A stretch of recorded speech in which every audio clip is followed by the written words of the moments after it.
जी की देखभाल मेरे ऊपर छूट गई। हम दोनों उस रात अकेले थे घर में। तो क्या हुआ? दोस्तों, मेरा नाम कीरत है। मेरी उम्र 26 साल है और फिगर की बात क्या करूं, एकदम आकर्षक। देखने में बहुत खूबसूरत हूं। मेरे अभी बच्चे नहीं हैं, तो पति बाहर काम के सिलसिले में गए हुए थे। वैसे तो मैं देखने में बहुत ही खूबसूरत दिखती थी, लेकिन फिर भी मैं उतनी सजने संवरने पर ध्यान नहीं देती थी। मैं और मेरे पति, मेरे जेठ जी महेश और उनकी पत्नी कोमल के साथ हम लोग सब यहाँ कानपुर में ही रहते हैं। मेरे पति काम के सिलसिले में बहुत बार घर से बाहर ही रहते हैं, लेकिन फ़ोन पर घंटों बात करते हैं।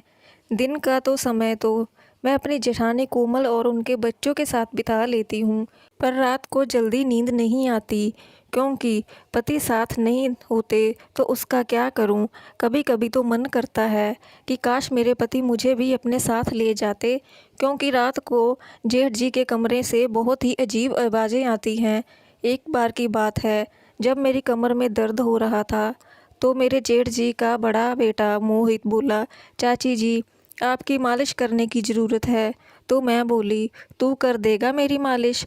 वो मान गया और उसने तेल से मालिश करनी शुरू कर दी, जिससे कि मुझे बहुत ही आराम मिल रहा था।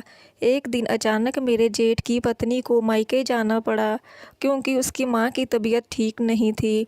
उन्होंने मुझे कहा, मैं तेरे जेठ जी को फ़ोन पर बता दूंगी सब कुछ, तू बस घर का ख्याल रखना और उनको खाना खिला देना रात में। कहकर वो बस से निकल गई। रात को मेरे जेठ जी जब घर पर आए, तो मैं कुछ काम कर रही थी। उन्होंने मुझे नोटिस नहीं किया और सीधे रूम में से नहाने चले गए। कुछ देर के बाद जेठ जी की आवाज़ आई, कोमल, ज़रा तौलिया देना। तब मैं समझ गई कि जेठ जी को शायद पता नहीं चला कि उनकी पत्नी कोमल मायके गई हुई है।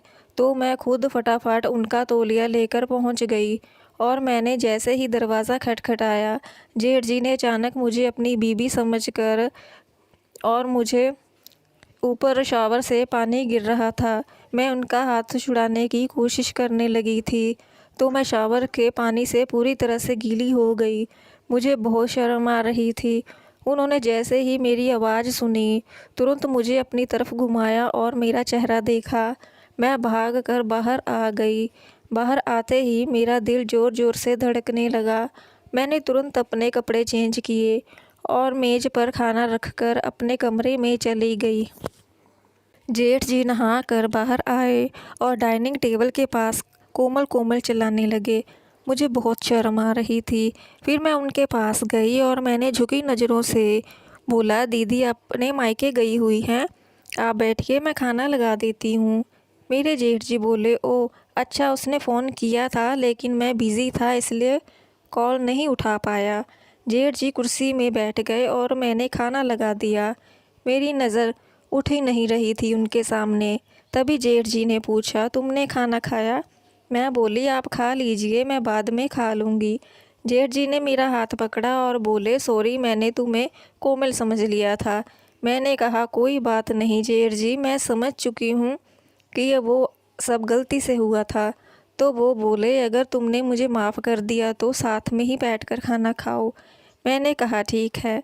फिर हम दोनों ने साथ बैठकर खाना खाया और बहुत सारे इधर उधर की बातें भी करी। फिर मैं बर्तन को समेटने लगी और जेठ जी बोले, रहने दो, सुबह कर लेना ये सब, अभी जाके सो जाओ। मैं बोली, सुबह भी तो मुझे ही करना है, तो मैं कभी अभी क्यों ना कर लूँ। बोलकर मैंने काम करना शुरू कर दिया तो जेठ जी बोले, मेरे साथ बर्तन करने लगे। मैं बोली, आप रहने दो, मैं कर लूँगी। कैसे रहने दूँ, तुम इतना काम करती हो, मैं तुम्हारी हेल्प भी ना करूँ। वो बोले। फिर वह मेरे साथ बर्तन उठाकर किचन में ले गए। तो मैं बोली, आप यहाँ रख दो। मैं बर्तन धोने लगी तो वो भी साथ में धोने लग गए। मैंने कहा, आप रहने दीजिए ना। वो मेरी बात सुनकर नहीं कह रहे थे। बोले, इसी बहाने तुमसे थोड़ी बात भी हो जाएगी। फिर सारा काम ख़त्म करके हम लोगों ने कुछ देर बातें करी और फिर मैं बोली, चलो अब सोने चलते हैं, रात बहुत ज़्यादा हो गई है। मेरा मन तो नहीं कर रहा था जाने का, पर मेरा भी दिल कर रहा था कि आज जेठ जी के साथ। तो मैं अनमनी सी अपने कमरे में जाने लगी और मुझे गुड नाइट कहा। सुबह जेठ जी उठे भी नहीं थे और मैंने सारा काम ख़त्म करके नाश्ता बनाने लग गई। तब तक जेठ जी बाहर आए और बोले, अरे इतनी जल्दी ये सब करने की क्या ज़रूरत थी? मैंने बोला, आपको ऑफ़िस के लिए लेट ना हो जाए इसलिए। जेठ जी ने कहा, आज ऑफ़िस नहीं है, मैं तुम्हें रात में ही बताने वाला था लेकिन तुम्हें नींद आ रही थी। मैं बोली, कोई बात नहीं, आप नहा लीजिए फिर नाश्ता लगाती हूँ। जेठ जी नहा कर आए और फिर दोनों ने साथ नाश्ता किया। फिर जेठ जी ने कहा, तुम बहुत दिन से बाहर नहीं गई हो और भाई भी नहीं है जो तुम्हें कहीं घुमाने ले जाएगा। हम कहीं घूमने चले, अगर तुम्हारे साथ बाहर घूमने से कोई दिक्कत ना हो तो। मैंने कहा, अच्छा जेठ जी, मुझे तो कोई दिक्कत नहीं है, पर अगर दीदी को पता चला तो। मैंने मुस्कुरा कर कह दिया। जेठ जी बोले, तुम क्यों टेंशन लेती हो, क्या मेरा इतना भी हक नहीं है तुम पे? इसके बाद जेठ जी मुझे बाहर घुमाने ले गए और पिक्चर भी दिखाई और फिर होटल में भी खाना खिलाया और बहुत सारी शॉपिंग करवाई। शाम हो गई। जेठ जी ने रात के खाने के लिए इधर से ही बहुत कुछ ले लिया। फिर रात को हम दोनों ने एक साथ खाना खाया और मैं काफ़ी घुल मिल गई थी जेठ जी से। मैंने लास्ट में बोला, आपने अपने छोटे भाई की कमी आज पूरी कर दी, आप बहुत अच्छे हैं। वो बोले, वो कमी कैसे पूरी कर सकता हूँ, वो मेरे बस में नहीं है। मैं शर्मा गई और बोली, आप भी ना। जेठ जी ने थोड़ी देर बाद बोला, चलो रात हो गई है बहुत। मैं उठकर अपने कमरे में जा रही थी, तब मैं नज़रें झुका कर खड़ी रही और वो बोले, तुम चाहो तो आज सारी कमी भी मैं और भी ज़्यादा पानी पानी हो गई। जेठ जी सब कुछ समझ गए। मैं सब अब कंफ्यूज थी, अपने रूम में जाऊं या नहीं। जेठ जी सब कुछ समझ गए थे कि मैं क्या चाहती हूँ।